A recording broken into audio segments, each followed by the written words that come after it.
If you're looking to understand how chord progressions are constructed, then this video is for you. Welcome back to the Guitar Files. So in this video, I'm going to be outlining major diatonic harmony. So what does that mean? Well, diatonic means that we're only going to be using notes related to the key that we're playing in. And major means it's going to be a major scale tonality. So for this example, I'm going to do C major. So the notes of a C major scale are C, D, E, F, G, A, B, C. So from each degree of the scale, I'm going to build a triad chord. Triad means a three-note chord. And how do I do that? Well, if I started from my root of the scale, C, effectively what I do is I skip a note and then play the next note. So I go C, skip D, go to E. So I have C and E, that's my first two notes of the triad. And then I skip a note, so I skip F and I go to G, and I get C, E and G. And those three notes together form a C major triad. And the voicing that we play on the guitar very commonly is a C major chord like this. And this chord shape is only going to use those three notes. It has a C, E and G, and then the top two notes are C and E again, just in the next octave, so it just kind of thickens up the sound. But the core is that triad, C, E and G. And I can do this from every degree of the scale. So the next note in the scale would be D, which is this note. And then what I do is I skip a note and I go to the next one. So I go D, skip a note, go to F. And then from F I skip a note and I go to the next one, A. So I get D, F and A. And those three notes together form a D minor triad. Okay, if you listen to that triad there, it's kind of got a somber tonality to it, whereas our C major, more uplifting, right? So we have major, and then from the D, we get a minor triad. Now why is that? Well, if we broke down the distances between our notes, we get different things called intervals. So the distance from C to E is 2 tones or 4 half steps. If I was doing that on one string, this is C. If I go up 1, 2, 3, 4 half steps, I get to the next note, E, like that. Okay, or you can think of it as 2 full steps or 2 tones. Now that movement, or that interval, is known as a major third interval. Okay, it's 4 half steps. Whereas a minor third interval would be 3 half steps. Okay, and the distance from D to F is 3 half steps. It goes D, D sharp, E, F. Okay, so you get D and F, and that creates a minor third interval, which is why you get a minor triad. Okay, and then the next note is a major third away from the middle note. Okay, so F was my second note of the triad, and then to get to A, if you broke that down, it's 4 half steps, or a major third interval. Okay, so a major triad is a combination of 2 intervals. It's a major third followed by a minor third, whereas a minor triad is a minor third followed by a major third. Okay, that's the formula to build either a major or minor triad. Okay, so when we go through each degree, we get this. So our first degree of the scale, C, when we play our triad, we get a C major triad. Okay, and this is a very common way to play a C major triad. Then when we go to the next note, D, our 3 notes are D, F and A, and that is a D minor triad. So a common voicing for a D minor chord is like this. If I break down the notes, I have D, A, D, and F. So it's only one of those 3 notes, D, F and A, but in this voicing, you get 2 Ds. Again, just to kind of thicken up the sound of the chord. Now the next degree of the scale, C, D, E. If I build my triad from there, so I play E, skip a note, next note is G, and then from G I skip a note and play the next note, I get B. So E, G, B. Now that creates an E minor triad. So a very common voicing for E minor is this one. Okay, so far we have C major. From the second degree we get D minor. From the third degree we get E minor. Now from the 4th degree, so that's F, if we play our 3 notes, so we play F, skip a note, next note is A, skip a note, next note is C, so we get F, A, C. That creates an F major triad. So a very common way to play F major could just be those 3 notes, and quite often we use our index finger, we bar across the top E string so we get an extra F at the top. That's our F major triad. Next degree of the scale, so C, D, E, F, G. So if we build our triad from there, we get G, B, and D. So when I play those 3 notes together, I get a G major triad. This is a very common voicing for G major. Next degree of the scale is A. So from there, I get A, skip a note, C, skip a note, E. A, C, and E. Those 3 notes together, it's an A minor triad. So common voicing for A minor that we play is this one, okay? Then our last degree of the scale, the 7th note, is B, C, D, E, F, G, A, B. Now this is interesting. When I get to this note, my triad is B, skip a note, D, skip a note, F. B, D, and F. If I just play those 3 notes together, it's a pretty tense sound, right? Now this is known as a diminished triad, and this is 2 minor third intervals put together. So B to D is 3 half steps, so that's a minor third, and then D to F is also a minor third, or 3 half steps. And it creates this pretty tense sound. That is a B diminished triad. So what I've done here is I've harmonized a major scale, which means I've constructed chords from each degree of our C major. And so my sequence is this: C major, D minor, E minor, F major, G major, A minor, and then B diminished. That's one way to play a B diminished. Another way, the notes are kind of rearranged, but it's still B, D, and F, okay? So that formula is going to work for any major key. So the 1 is a major, the 2 is a minor, the 3 is a minor, the 4 is a major, the 5 is a major, the 6 is a minor, the 7th is a diminished. That would apply to any key. So you always get this layout of chords. So you can start to recognize patterns. You might be learning a song and you go, oh, all these chords are actually related to this one key. So using that idea, let's talk about some common chord progressions that you're going to find in songs, which are going to be diatonic sequences, or using only chords related to that key. So a very common one would be the 1-4-5 progression. So that is playing a chord from the 1st degree, 4th, and 5th.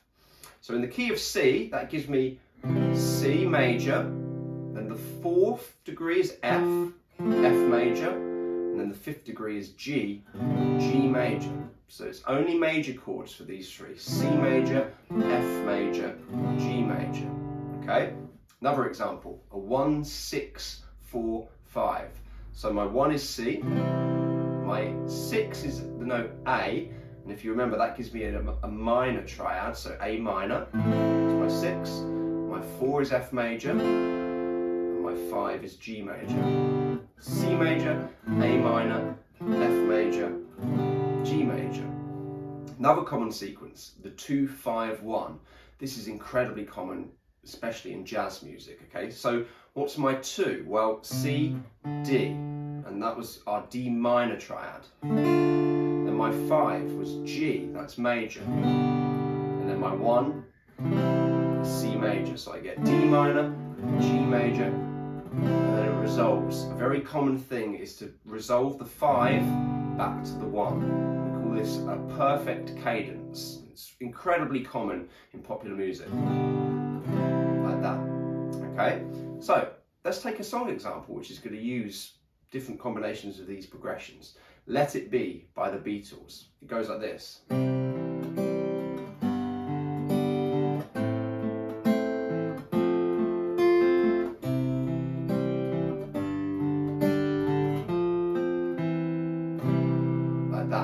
okay? So we have C major, G major, A minor, F major. So that is a 1, 5, 6, 4. You notice the 6 went to the minor, the other 3 chords were all major. And the second half goes 1, 5, 4, and then to the 1. And the chorus goes A minor, G, F, C, and then C, G, F, and then back to the C. So that started on the 6, the A minor, and it went to the 5, G, the F is the 4, and back to the 1, and then it does 1, 5, 4, 1. So you can see, classic song is using only diatonic harmony. We're not changing key, we're not using any notes that aren't found within our C major scale. So this shows you kind of how useful this knowledge is. You can start to recognize chord progressions. So as well as being able to construct your own chord sequences that you know are going to work, if you start recognizing these patterns, you're going to know which scale you can use to solo over the changes, right? So if you see a sequence which goes C, F, G, F, well, if you know that all those chords are found within C major, the key of C major, you're going to be able to use a C major scale or a C major pentatonic to solo over those chord changes, because the notes within those scales are going to be the same notes which are used in those chords. So it starts to fill in the gaps in your knowledge in terms of chords, but also in terms of soloing and improvisation. Now the next step after this is to do 4-note chords. So we've done triads, but you can extend this further by adding 1 extra note. So far we've done root, 3rd note, 5th note. We skipped out the ones in between.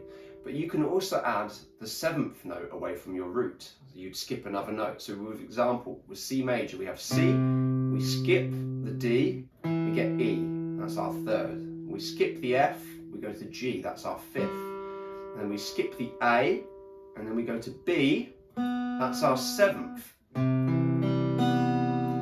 So from the 1st degree, the C major, we get a C major 7 chord.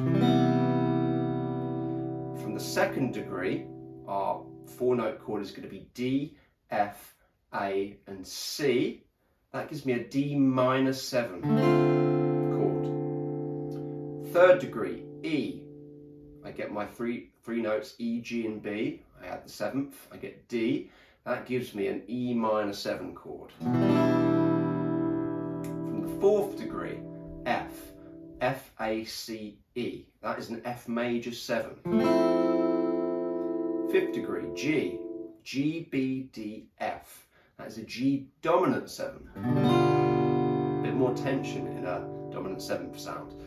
The 6th degree, A. I get A, C, E, G.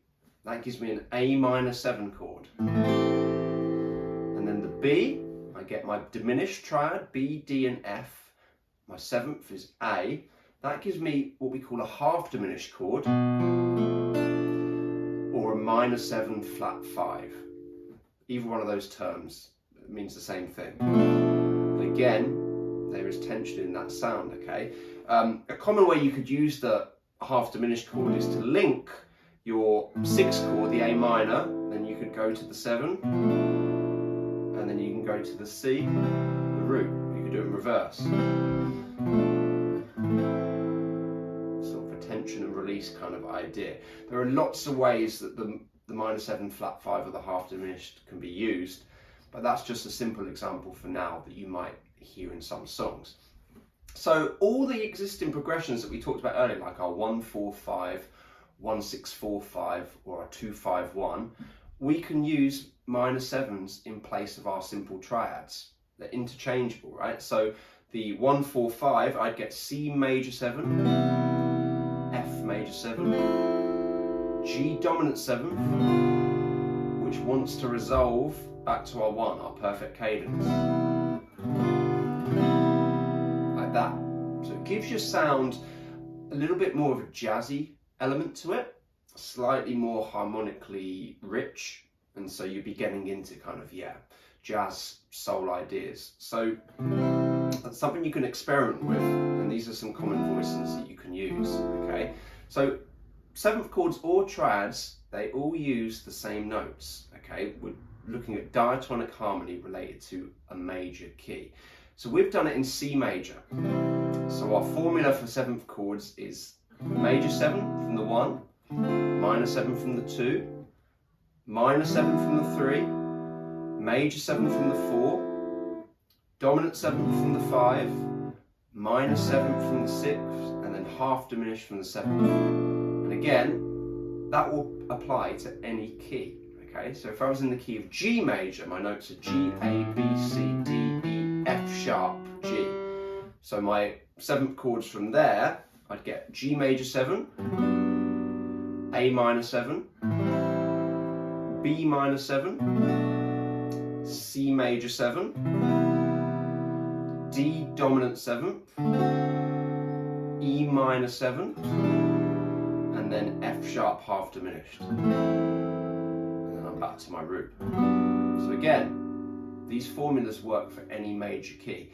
So that's the thing you want to do first. You want to try and commit these patterns to your memory. So our triads were from the 1 major, 2 minor, 3 minor, 4 major, 5 major, 6 minor, 7th diminished. And then our 7th chords from our 1 major 7, from our 2 minor 7, from our 3 minor 7, from our 4 major 7, from our 5 dominant 7th, from our 6th minor 7th, and from our 7th minor 7 flat 5. So if you want to find out more about this, I'd recommend that you go over to my Patreon. I've got a worksheet which details all the elements I've explained in this video to help you when you're trying to practice and cement these ideas. But as always, if you haven't already, please like and subscribe to the channel. Leave a comment below with videos you want to hear about in the future, and I look forward to seeing you again soon. Take care, guys.